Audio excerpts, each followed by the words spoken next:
All right. Sweet. Welcome, everyone. Hello. Good morning. Good morning. How's everybody feeling after that 9 a.m. beer? Great. Only conference I've ever been to. So welcome. You're here. Hope you're in the right room. This is Leading with Strength. This is going to be a conversation with leaders within the industry, just really talking about how we might forge a pathway forward that's more inclusive in the craft beer world. And we have a very esteemed panel of women today. So Dawn Schultz is actually our NSBA rep. She'll be here. Hi, there you are. I was like, where'd you go? Dawn's here as our rep, and then she'll be sort of helping us with like logistics and helping moderate today. So thank you so much. Dawn, do you want to introduce yourself and tell us a little bit about who you are? Sure. I apologize I didn't come up. So I'm Dawn Schultz. I am the co-owner of Prison City Brewing in Auburn, New York. We have been open for 7 years. We have 2 locations within a mile of each other. I am on the Pink Boot Society. We've started some girls' play out groups. We do a lot of tasting and inclusive experiences to try to get women who feel maybe a little bit uncomfortable drinking craft beer or being in that industry to come in and hang out. And I'm going to take it. Awesome. Thanks, Dawn. And I'm Pam. I'm one of the co-owners and the CEO of Bound by Fate Brewing in Schuylerville. We opened on Valentine's Day 2020. And for those that are doing the math, yes, 6 weeks before the pandemic shutdown.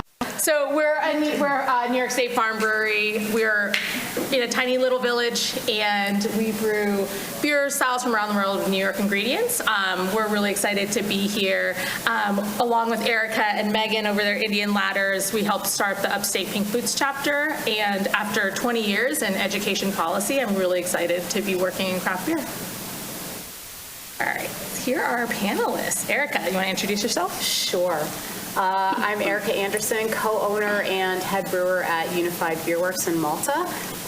We opened our doors in October of 2018, so had a little bit more, space than you did pre-pandemic. But working in this industry has been absolutely amazing, but it has also presented some opportunities to me as a female for how much more we can do to help support women within the industry and supporting industries, which is why we have these other lovely ladies on this particular panel to show how much we can help support each other through things like Pink Boots and with our different breweries and do some amazing things like the Brave Noise beer that we actually collaborated on to support an amazing women's organization for women that are in need of support.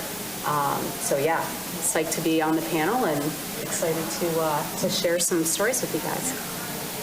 This is a fairly unique panel, and you'll see part of this is that the craft beer industry is not just breweries, right? We rotate around a whole circle and sphere of folks. And so with that, I invited Melanie from Fraunhofer Design to join us. So Mel, can you tell us a little bit about who you are, what your role is, and how you come to this space? Yeah, sure. Thanks. Hi, everybody.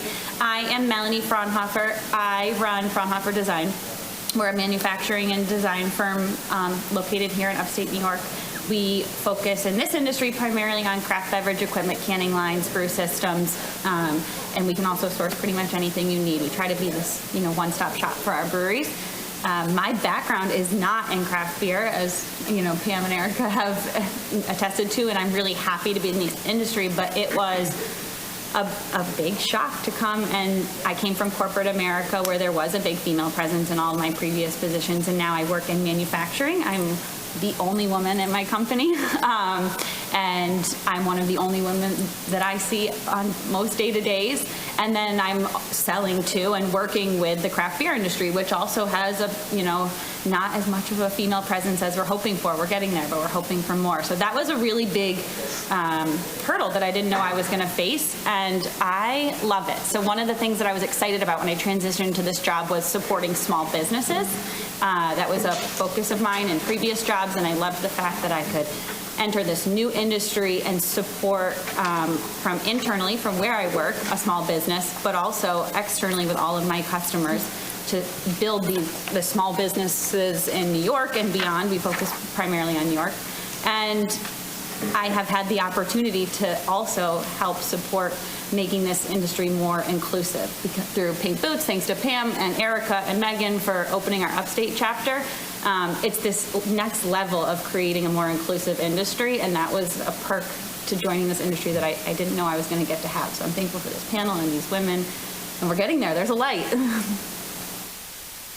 Oh, Stephanie. It's me. Hi, y'all. I'm Stephanie Gravalisi. I am a freelance writer and photographer.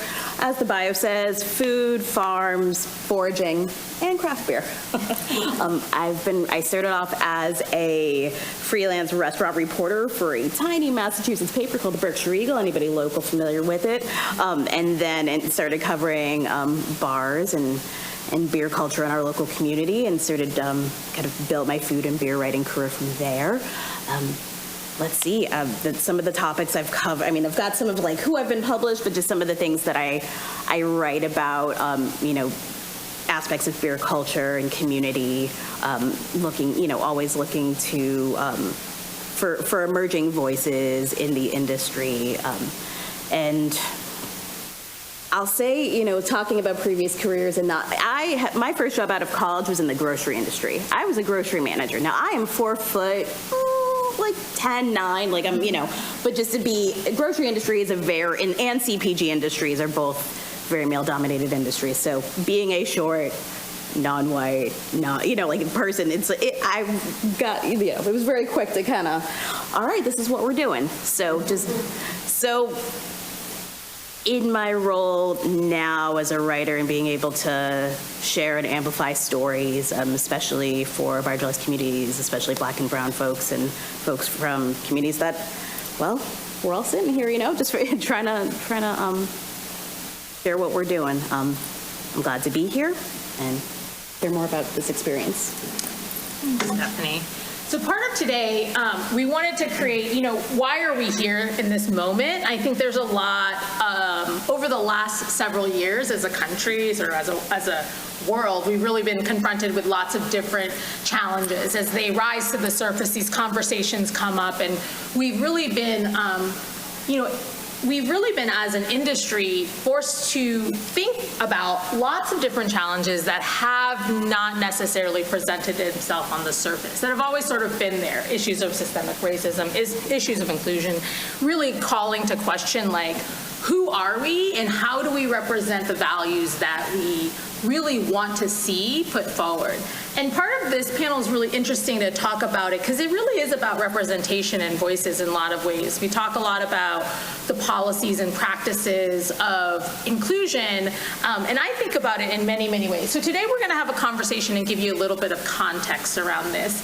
I love this quote around, beer is an incredibly accessible beverage, but the media doesn't always depict it that way. And so I wanted to ask Stephanie a little bit, like, how does the media depict beer and the beer industry, and what are the stories that are told, and what are the stories that are not told that you're trying to write? That's a very big question. You got 2 minutes, girl. I know. You can do it. Whew. You got it. You got it. Like most things, the pandemic and all the events that have happened during all the lockdowns changed things, and the kinds of stories that were told beforehand or after, whether that be communities of color, whether that be those folks getting funding, even being featured for stories. Those stories were absolutely, at least speaking from my own experience, I do not, those were stories that were hard to place, that were hard even for myself to communicate those things and have it resonate with editors. It was a challenge. And I will say, with the murder of George Floyd, with the efforts that folks have been making to be more inclusive, stories of Black and brown folks in beer, there is more of that's happening. I see that editors are a lot more receptive. It is, but there's definitely a lot more work to be done.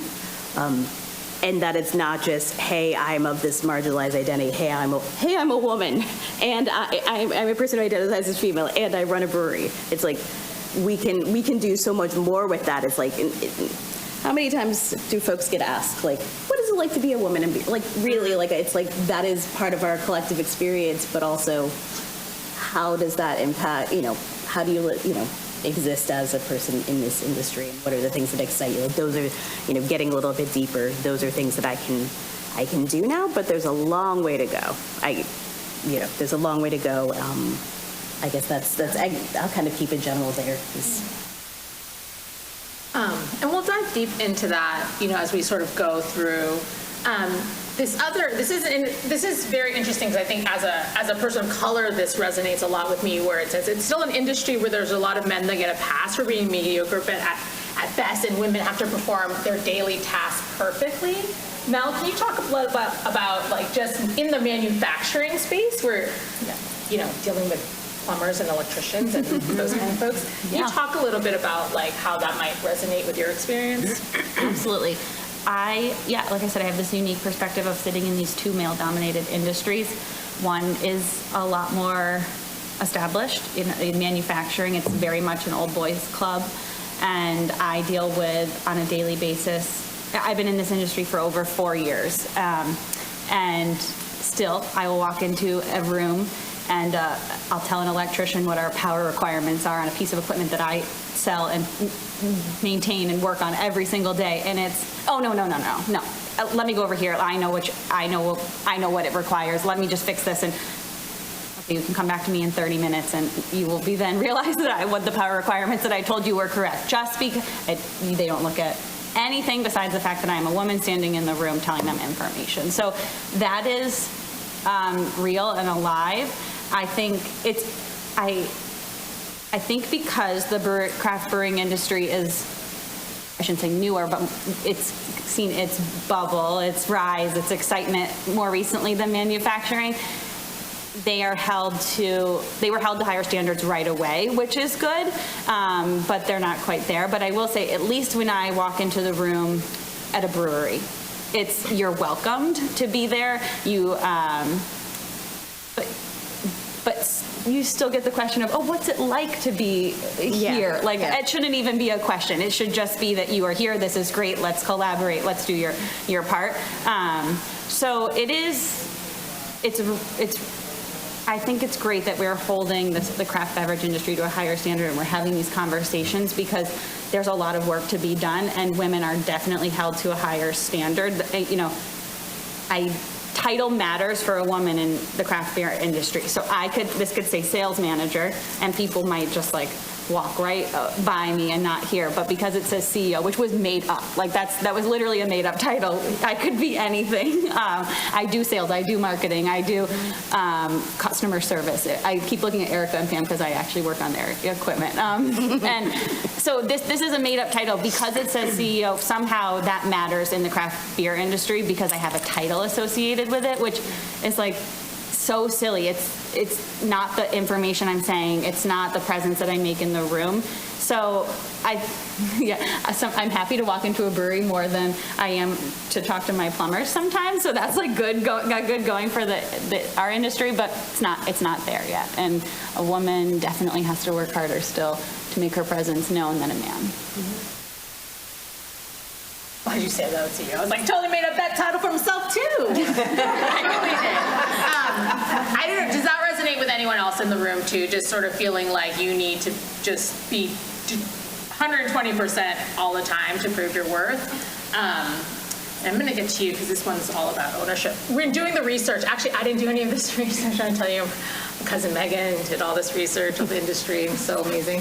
But that's part of this village mentality. And I think so much of why, we keep referencing pink boots, but I think what's really interesting around the ways in which women develop relationships and then support each other through business has really shown up in the craft beer industry, and it really has shown up through the pandemic. That for many of us, this has been one of the most collaborative industries where we have borrowed crowler machines from half the people in this room. You know, there have been times where we've all needed to borrow a sack of malt, or things that have happened and we show up for each other. And I think that spirit of collaboration really shows up.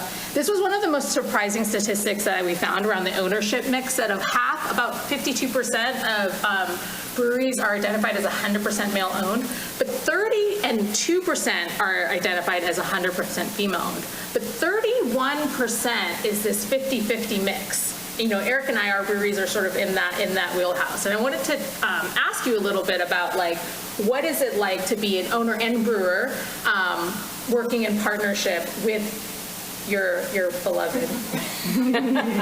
Well, that's a whole other session. Yes. That specific question, that's a whole other session. But what I will say is, when people hear that I'm one of the owners, they immediately, a lot of males anyway, male customers, male industry, they will assume that I have nothing to do with the brewing. I do all the social media, I do all the marketing, I do all the accounting, I do all the HR, I do all the management. I actually do all of that, and I brew, and I develop recipes, and I order grain. I do all sorts of things. And that was one of the most interesting things to me when we first opened our doors. When we opened, I was like, this is going to be great, it's going to be fantastic. I can't wait to talk about all these cool things that we get to do. We're no longer in corporate world. We're actually doing something that feels meaningful, and in a community that feels so embracing and welcoming. And then to get bombarded with things like that, I'm like, well, I feel like now I have to be extra loud about the things that I do, and extra vocal about the other females in this industry and how hard we work and how much we have to do to make sure that people know it's not just the guys that get all of the heavy lifting done. It's us too. And we're all working together to try to change that paradigm. And to Mel's point, it is changing. It's definitely changing. And what you mentioned about having issues with plumbers and whatnot, I physically saw that happen in our brewery with our contractors, with you, and I'm like, oh, they're going to regret not listening to her, and that happened. So it's real. It's definitely real. So it's been interesting. I think with the pandemic and all the things that have happened with, brand, and all of the noise that came from that, and that wonderful beer collaboration, Brave Noise, I think there is a lot of momentum, and it's getting out there. So things are definitely changing for the better. As Mel said, there is a light. It's happening, but it's slow progress, but it's progress. Stephanie, can you talk about why ownership matters, or how that is perceived when you're covering breweries, right? And who's receptive to the stories and stuff? Why ownership, folks of color, or women-led breweries you experience?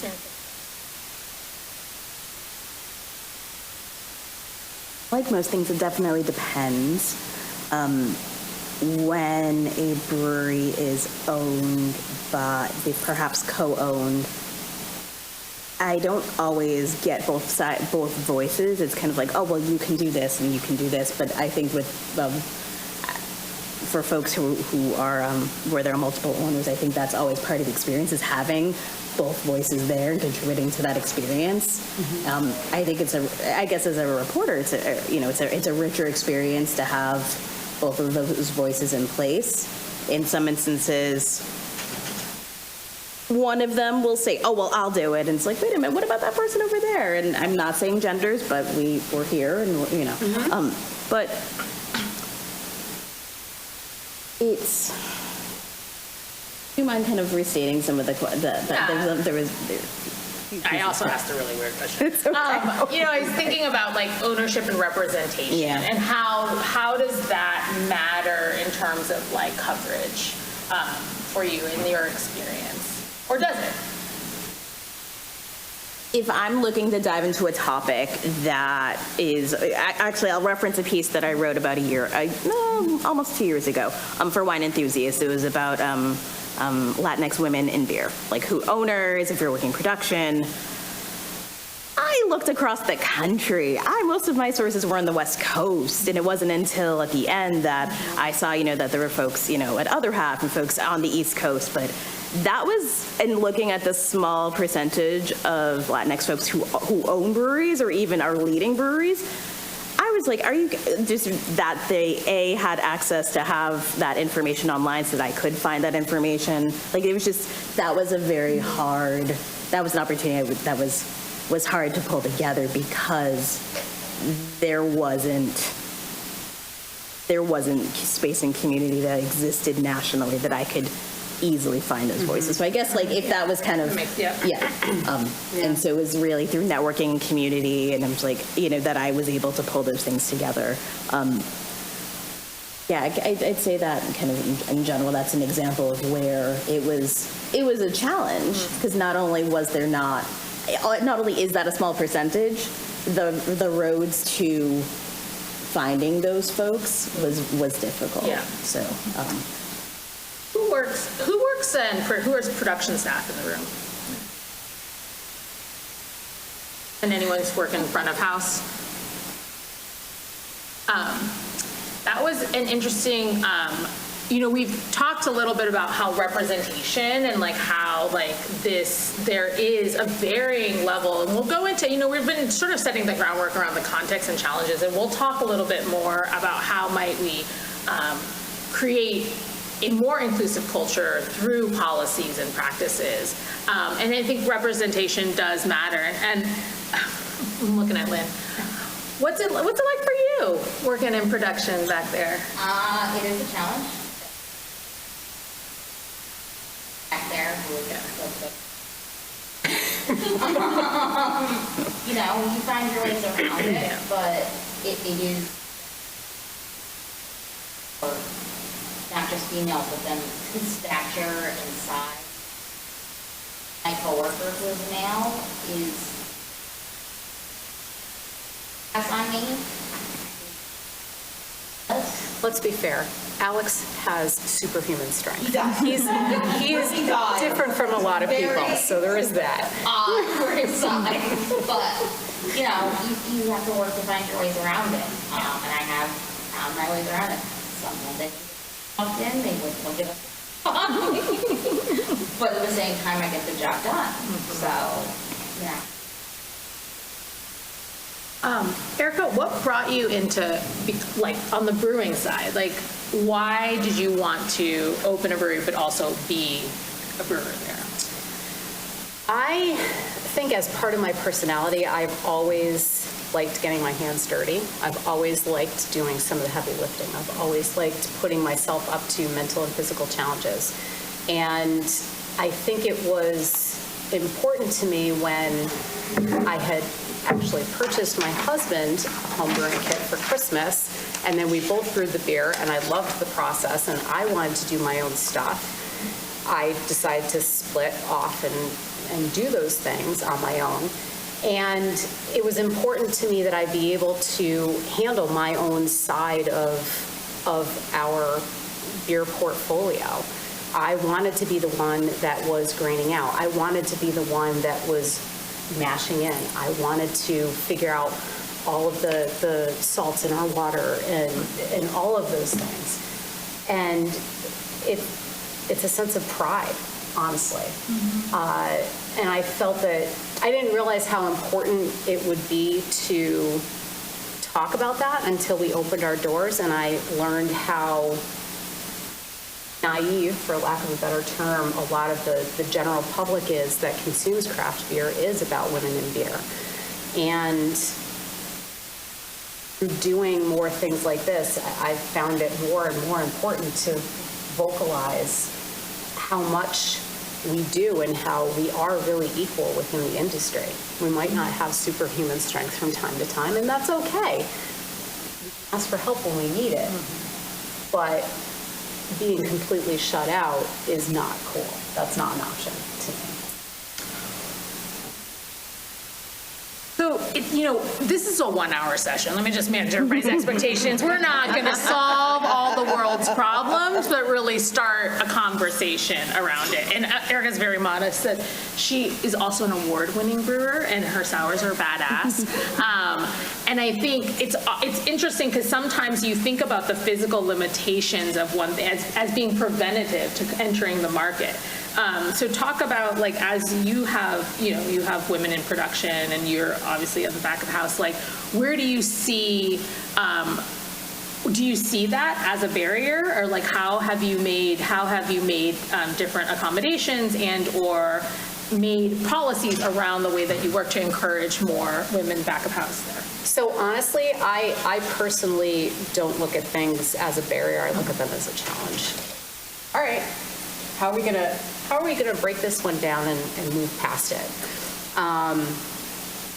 And it's very important to me to be able to hire more females for back of house production, not just for if a woman wants to come in and brew and she wants to get her hands dirty and throw a tri-clamp on things and check gravities and grain out and do all the things, then I 100% welcome that. And I feel like when we first opened, my husband, who has been incredibly supportive throughout this whole thing, he will be the first one to correct somebody if they're like, oh, your sours are great. He's like, oh no, she's the one that makes them. She actually brews them. She does all of the work. She handles everything for them. That's not me.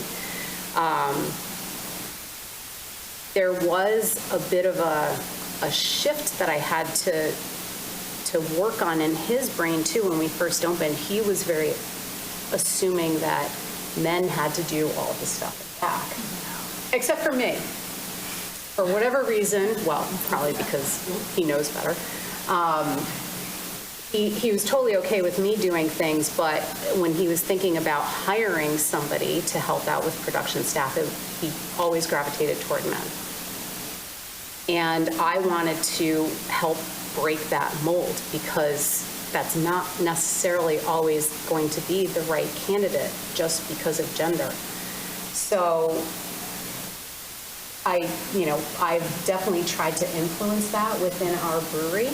And then the other thing too is for front of house, I have seen our staff, our female staff, deal with customers who will ask for, and I think this is actually in here, they'll ask for an opinion on a beer from a female who is pretty high up in our tap room, and then they will literally turn around 5 minutes later, not order that beer.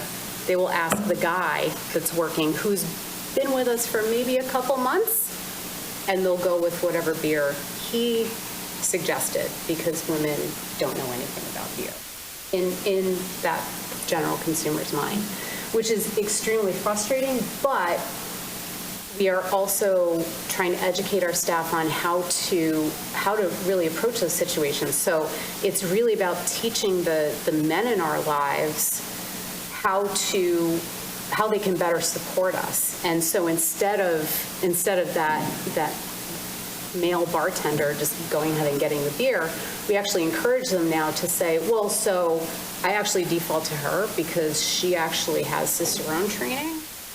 100% knows what she's talking about. She's been tasting that beer from the minute it was in the fermenter until it got into a keg. So she absolutely knows more about this beer than I do.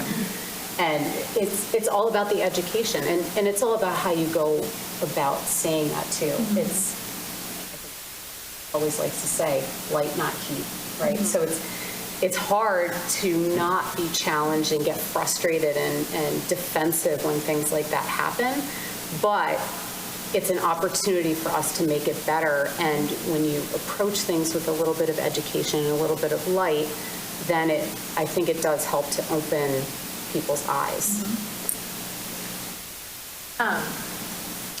There's this interesting question about motherhood, like how are you going to balance this with motherhood in your career? I don't know. You're a new mom. I'm a new mom.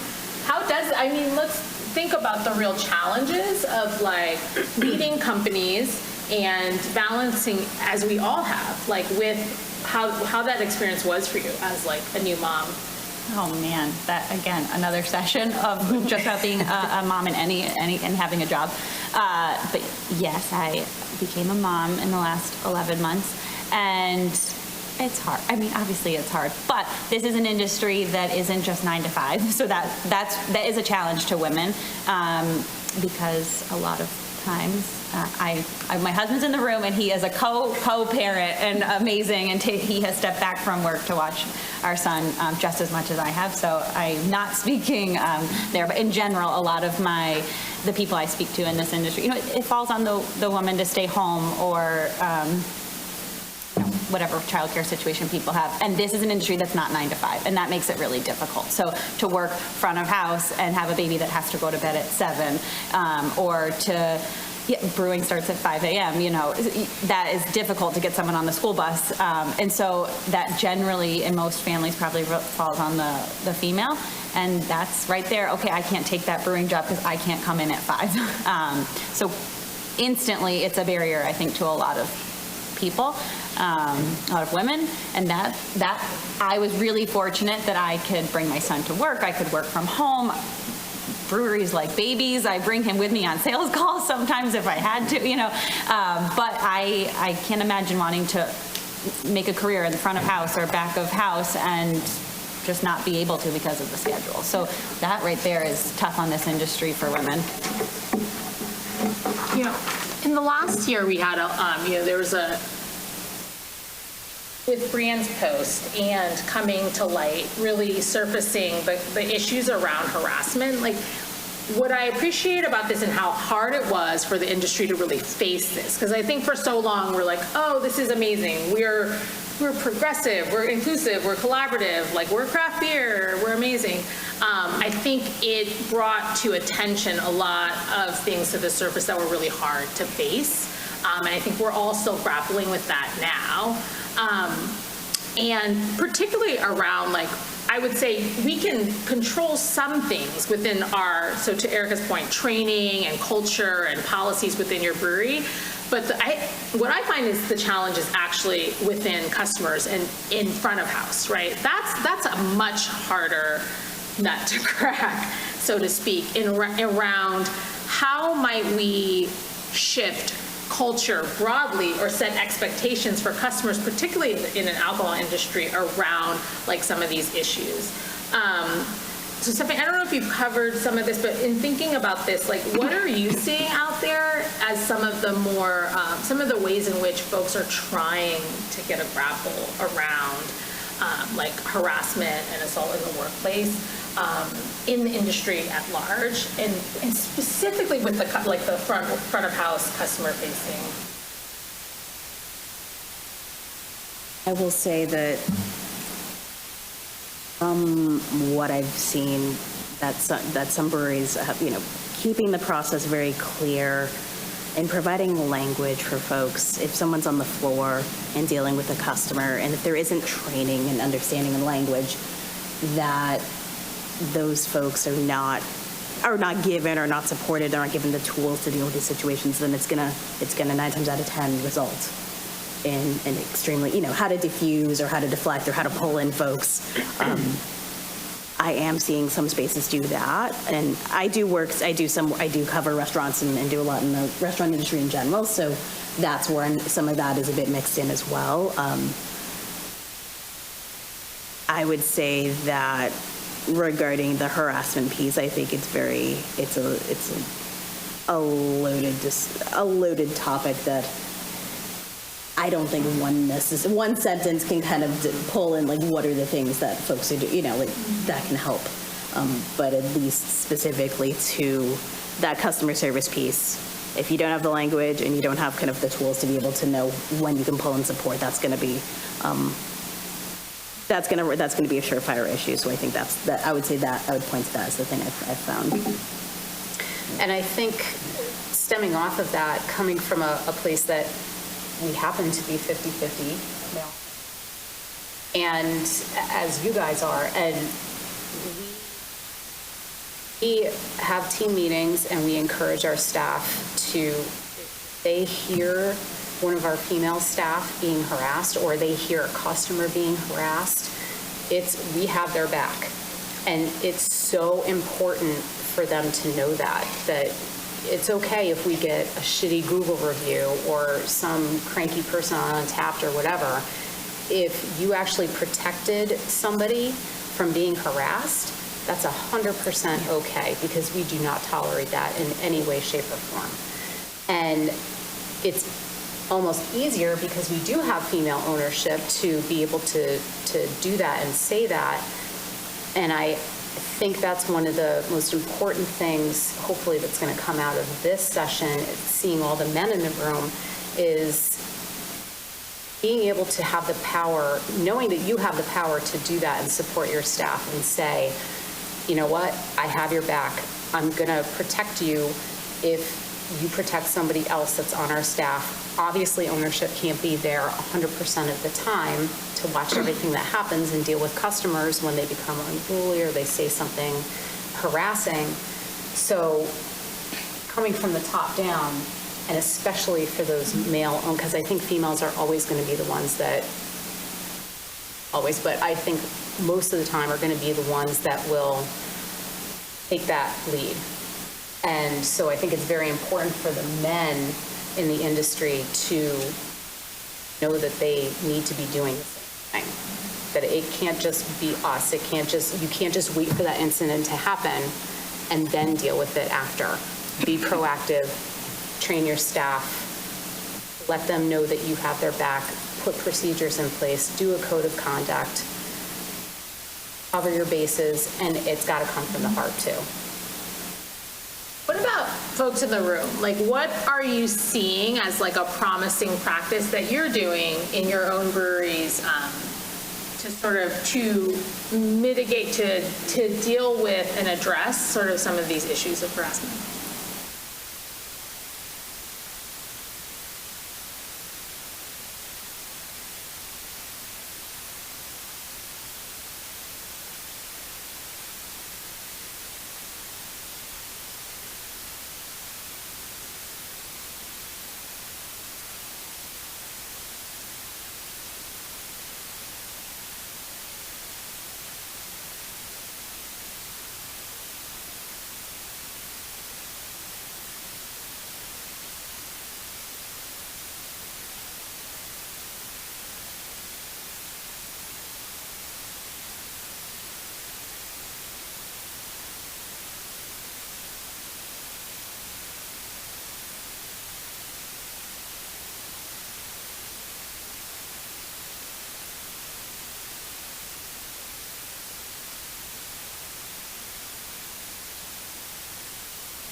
We actually use something called WeVow, which I know we get a discount on for the Brewers Association, which is great.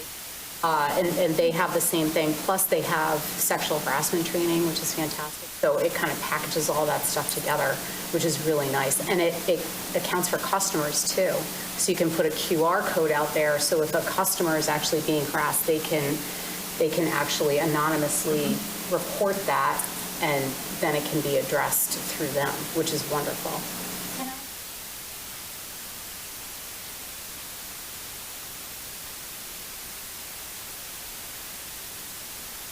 Okay. And for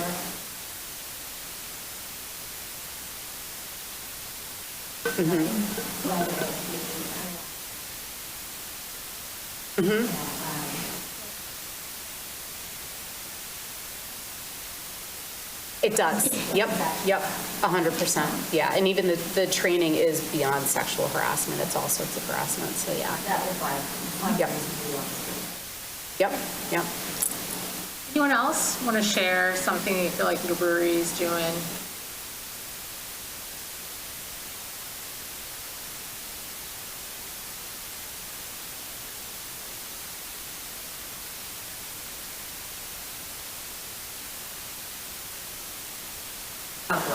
And it really is what it sounds.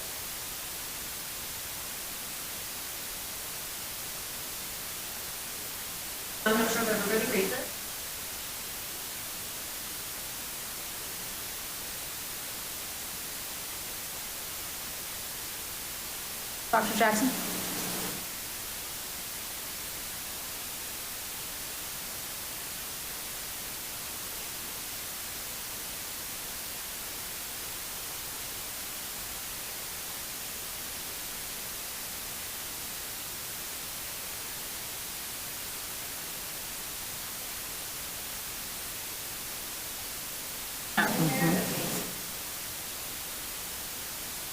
Might make it a really touchy space.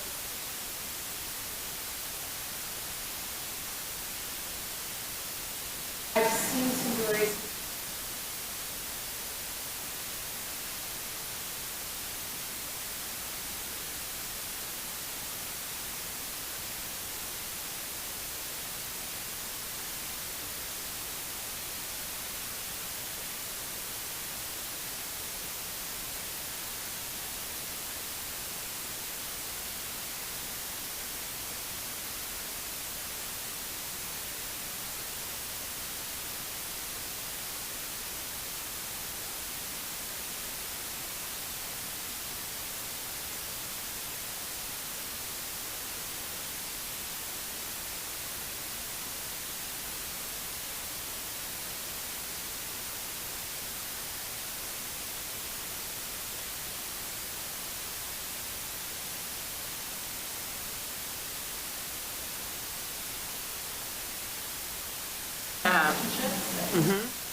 Thank you so much for bringing that up, because what you're also naming so much is that power, like it's about power. And in those instances, the brewery themselves can enact a policy that is very clear to disrupt that power dynamic. And so thank you so much. As we're talking, and Dawn just actually mentioned this, we're thinking about sort of how do you forge kind of the pathway forward and where's the first step to that. And Erica had mentioned this a little bit. So do you want to talk a little bit about Brave Noise and specifically around why this collaboration is unique to sort of others that have come up? Kind of sure. Yeah. So there's a woman, Brianne Allen, who worked for a company called Notch Brewing in Salem, Massachusetts. And she put a very simple Instagram story post out one day that said, do you encounter sexism in the industry? And it resulted in 30,000 different replies with horrific stories about how people in the industry had been harassed. And it was a huge awakening. And through that, there was a lot of darkness, obviously, reading through a lot of those things. But then Brianne decided to come up with this beer that she first brewed at Notch called Brave Noise. And similar to the Black is Beautiful brew that you were sort of alluding to with the George Floyd situation to support people of color, this was done under that same sort of context of supporting females in the industry. And when she made the beer and she said, okay, you can collaborate and do this beer, she took it a few steps further. She said, in order to do it, you have to have a code of conduct up on a website publicly. You have to have a QR code for this on the label. And you actually have to donate proceeds from this beer to an organization that is actually supporting women that are in these challenging situations. And is it some work? Absolutely. And I'll be completely honest, putting together that code of conduct, I don't know about anybody else who's had to write that, it's kind of personal. You're reading through, and I'm looking at how other breweries have written their language, and I'm like, wow, it really is a very deep thing to sit there and think about. How is my company going to affect all of these people and try to encourage some kind of a positive change and let people know that we have your back, whether you're a customer, you're an employee, you're a vendor coming in to support us. And then also find an organization that's going to be meaningful, not just find like, oh, this organization, huge national thing, we'll just donate to them. No, it has to be actually very specific. It should be local. so holding us accountable to actually be able to do that beer, I think was huge. And it's really helped with the educational process that we're trying to go through here in this. Given your experience, Mel, like let's look forward, right? Sort of into the future and kind of the promise of it. What do you think can and should be done, like within our field and in our industries? And if you can think about it in terms of like either people or policies or practices that we can adopt to really sort of create a more inclusive environment. Absolutely. In reference to my day-to-day, I think there's a lot that people can do to make it a safe space for, Lynn, I want to go back to what you were saying about your stature and just your strength. There are some physical constraints for the job, whether it's in the brewing industry or in manufacturing, that a woman might automatically say she can't do that job, that's not for me. I think that there's a lot that we can do as someone who hires people in the manufacturing industry, as people who hire people in the brewing industry, to make a job description a little bit more accommodating or appealing to a woman. Let's be honest, we have, like strength, yes, is important in some cases, but we have forklifts and pallet jacks. Like, it's not really, you don't have to be able to lift a bag of, grain. If you can't, it's fine. I also think there's so much, like every space, we were saying this, like every space, more diversity is better. More opinions are better. More perspectives are better. But sometimes I think to the brewery owners, the people hiring and manufacturing, you don't always just you can be strong and get the job done. You can be tall and get the job done, but you might do it a lot more efficiently if you're not strong and you have to actually think through the process. There are a lot of times, I know what situation Erica was referencing one time when a contractor looked at me like I had 10 heads, but because I can't physically pick that up, I had to think of a better way to do it. And that just changes the game, changes the day. So I would, for myself and to everybody else, I challenge you to make your job listings more accessible to women, because having a different perspective in a role that has always been male dominated might not just be good for our industry, but good for your business.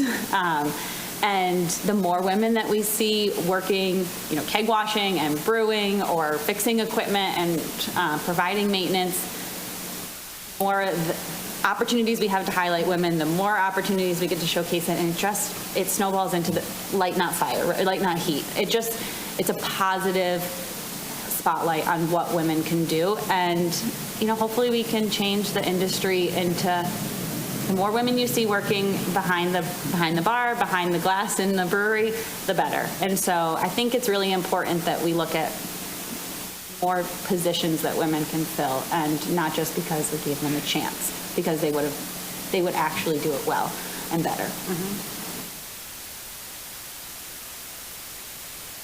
Thinking about this as you were definitely bouncing off of what you shared, I mean, I think that pathways for more for women and other folks in marginalized communities to get into beer, whether that be training opportunities, whether that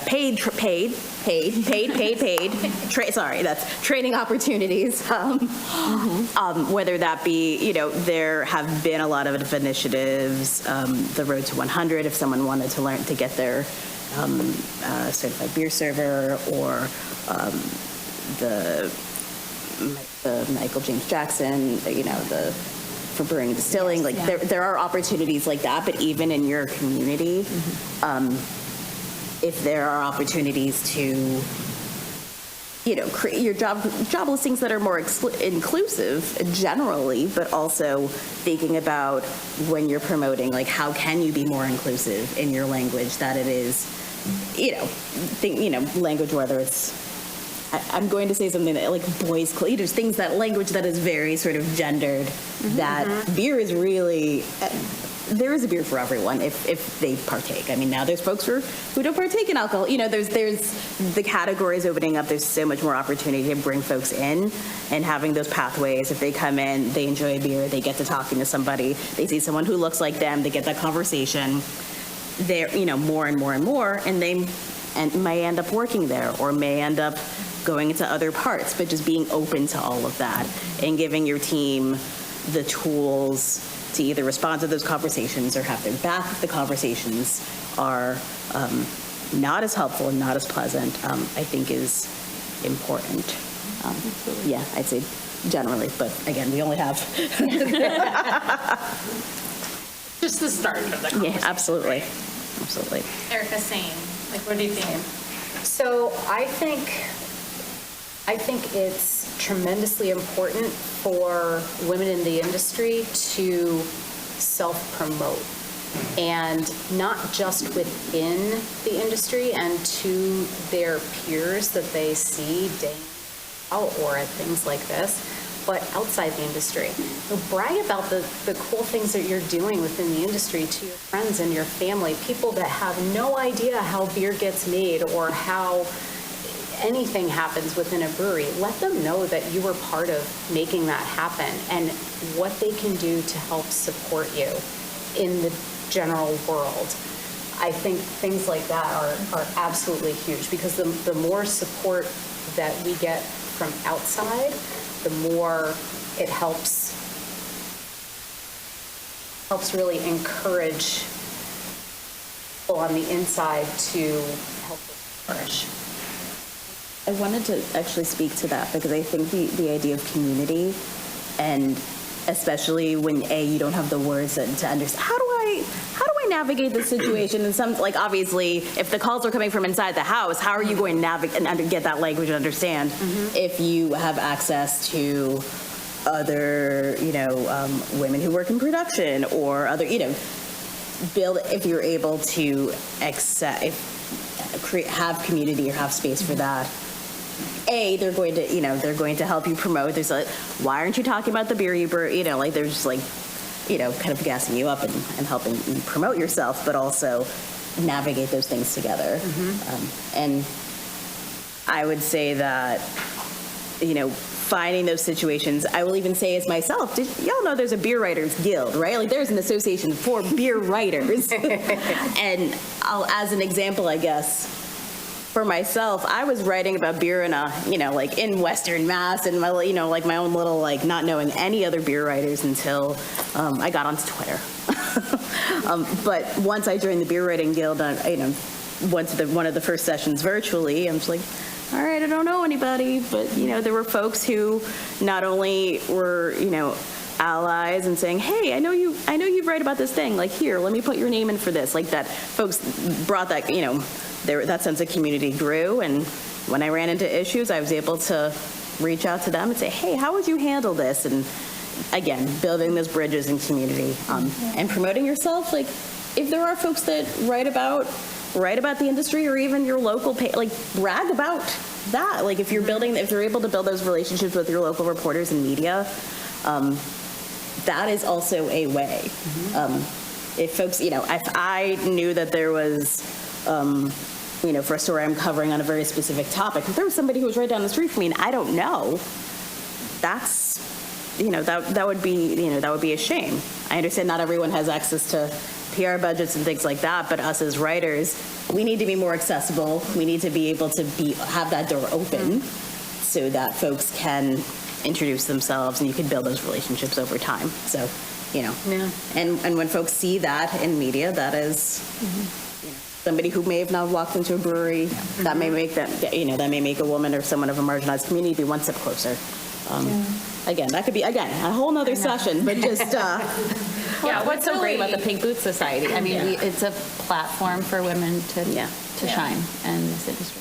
I mean, we have a couple minutes left, and I think, and we really want to open up to questions, but I think, when you think about, industry level, systemic change, industry level change, what can we do as individuals within our own spaces? I really think that it comes down to a couple core different buckets of area, and really just getting the values down. Like, if this is something you want to be working towards, that changes in your policies and your practices and your people are really where you got to start. I mean, people, representation matters, and that is so true to just say, oh, we want it more diverse and inclusive. But what does that mean? Like, how do you radically change how you recruit and train and look for folks to hire, even in this, in you know, some of the like least diverse spaces, like a tiny village in Schuylerville.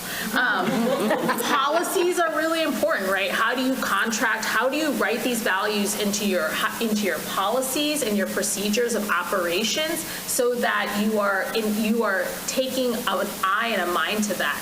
And I think the hardest part is really shifting practice, that we can write these things down, we can believe them, and we can try to hire. And then it's really how do we shift ourselves day to day to really move the needle and embody those.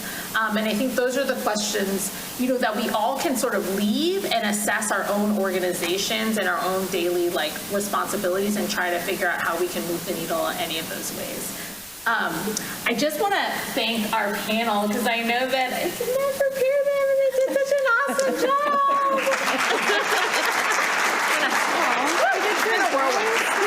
You guys only knew. Yeah, and I think to this point, like I think, you know, this isn't like a commercial for Pink Foods, but I will say over the last year, that has been my saving grace as being a woman who's like sometimes not felt seen, sometimes not been heard, sometimes needs to make a phone call like, oh shit, our glycol unit just went down. And like this has been a group of women across multiple sectors that have always been there. And I think it's been a really, you know, it's a testament to the ways in which I think female identifying and women leadership works, is that you work together in this village to help support each other across the multiple sectors. So it has been a really, so if you're not a member, we are having a meeting tonight at 5 o'clock somewhere in this building. So. And beer release at City Beer Hall of our first collaboration beer. That's right. Awesome. So we do have time for like one, if there are any burning questions, we'll be hanging out for a little bit afterwards, but if anyone has any burning questions, yeah. Does anyone?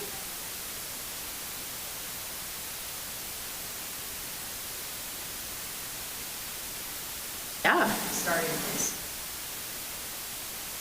I, quite frankly, do you actually have a good resource? Because I Yeah, don't. actually, right on the New York State Brewers Association page. Follows, and also the Brewers Association for the. What I did was I went to both of those, kind of copy and pasted, and really then started going through and putting our own business. And Brave Noise's website will actually lead you through a bunch of best practices as well. Yep. Also,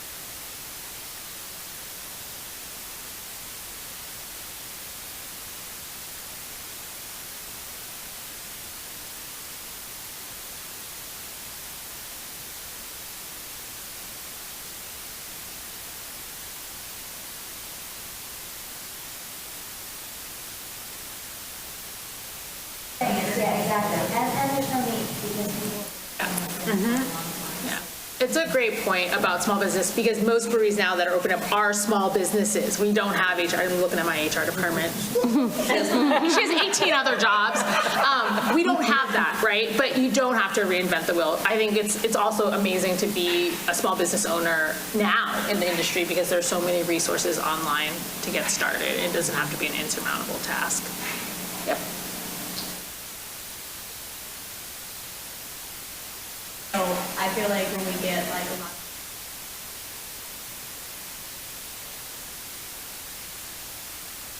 you know, and you get all those comments and stuff, or even like, you know, the more like,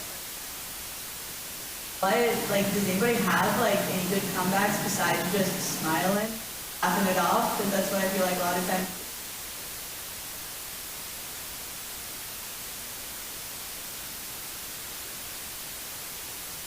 Where, you know, you have to still be polite to the customer, but what's your favorite like passive aggressive comment back? I like straight aggressive, so go ahead. I do too. I was gonna say, I worked in front of the hospital, I worked in back, I was really back.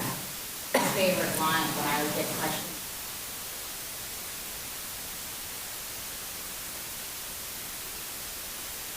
What's your laziest thing? Stupid things like that. I'd be like, I don't know. Jackson's character's like, just grandma's recipe. I just like pure stupid. Pure stupid. As stupid as I can get. Because then it was like, I should know. Hi, Does anyone have any really good comebacks? I don't, but I find myself getting really defensive, which doesn't happen, like, which doesn't go very well, and I struggle to get out of that defensive. I'm definitely in the same struggle. About our design the other day,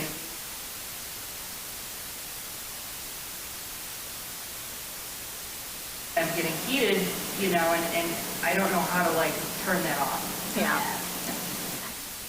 Really good idea for our Next. our ice, what we'll do in terms of sharing tonight. To answer your question, I think don't shy away. I mean, you don't have to go the aggressive route because you want the tip, you want to make a safe space for everybody, but show off your knowledge. You obviously know a lot about beer. You're supposed to be there. There is a polite way of saying, or if someone says, what do you know about beer? Well, quiz me, you know, or like something like that. Like showcase that you're meant to be there. And it can be polite, it can be soft, you know, it doesn't need to be aggressive, but you don't need to shy away. You don't, sometimes if that makes you feel safer, great, do whatever, you know, feels right, but I don't think there's anything wrong with something playful as a quiz me, or actually I've been here for 5 years. You know, it can make them feel a little uncomfortable. That's fine. I'd ask you, owner and the question. That I think that allies can be.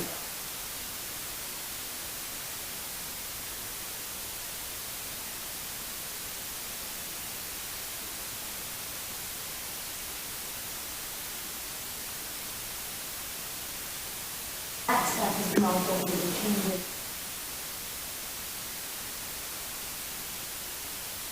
Dr. J, and then we have one more, and then we have to wrap I it up. was just going to say something I know I've also seen.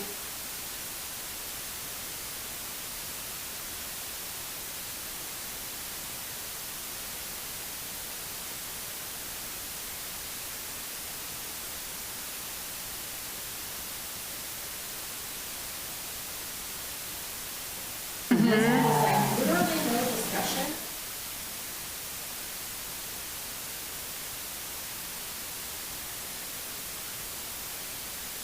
Oftentimes, what people notice.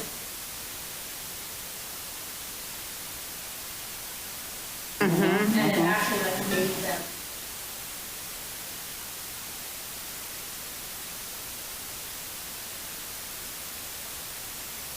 So if you have Definitely a harm discussion, reduction.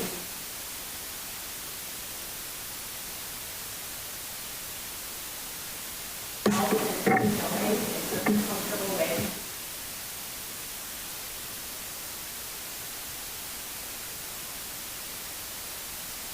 We are 5 minutes over. So I want to invite you guys to keep the conversation going. Like, obviously, this is just the first step. We will, if you are interested, we are having our Pink Boots meeting tonight at 5. And then, please, the abundance of wealth and resources comes in the room. We're just the ones with the mics today. So please continue those conversations. I want to thank you all for showing up.